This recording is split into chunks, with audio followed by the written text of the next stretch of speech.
د کندهار د ارغنداب هغه ولسي وګړي چې جګړو یې کورونه ویجاړ کړي دي له نوي حکومته د همکارۍ غوښتنه کوي. وایي په ارغنداب کې تر یوه کال اوږده جګړه وشوه او ځایي خلکو ته یې میلیونونه افغانۍ زیان تر شا پرېښی دی.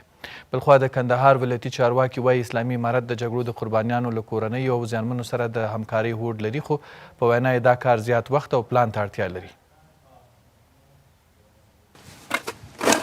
د ویجاړیو د بیا رغولو هڅه.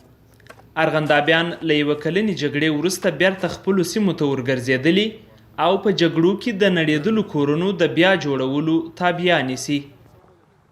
تاوان ودرې صاف چیر دی، دلته ډېر سرایونه نړېدلي جګر ده، اکثره شیان در لاندې جې دا خټو د حساب یې در وس چیر دی د سړي هغه شیان چې در لاندې جه خپلته پرېږده.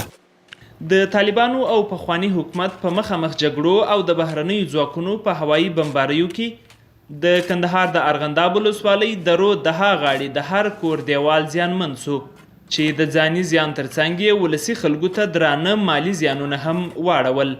زیانمن سوي خلک له حکومته د همکارۍ غوښتنه کوي. څوک داسې سوله چې د چپ شی پرېږدي، سترګې په سترګو ړانده سولله، نو هېڅ دغه نه لري، داسې نفقه نه لري چې دی یې وخوري. حکومت څخه دا غوښتنه لري چې موږ سره یې کومک وکړي، موږ خو بل دغه نه لرو، باید نه یو مزدوري و خواري و دغه باید هغه اوس موږ خپل د کار څخه نه یې فارغه چې بس موږ د خپل ودانۍ و شیان جوړوو دغه کوو، نو یو مزدوري ته خلاص نه یو، د ماښام وړه په کور کې ولاکه لرو. نو حکومت څخه دا غوښتنه لرو چې موږ سره یې کومک وکړي، همکاري وکړي راسره. د کندهار ولایتي مقامات وایي اسلامي امارت د جګړې له قربانیانو او په مالي برخه کې د ولسي زیانمنو سره د همکارۍ پلان لري، خو زیاتوي چې د دې پلان پیل وخت ته اړتیا لري. اسلامي امارت غواړي چې د ټولو هغه هیوادوالو سره چې په تیرو جګړو کې متضرر شوي، د دوی کورونه نړېدلي، مالي تاوانونه ورته رسېدلي، چې د هغو سره مرسته وکړي.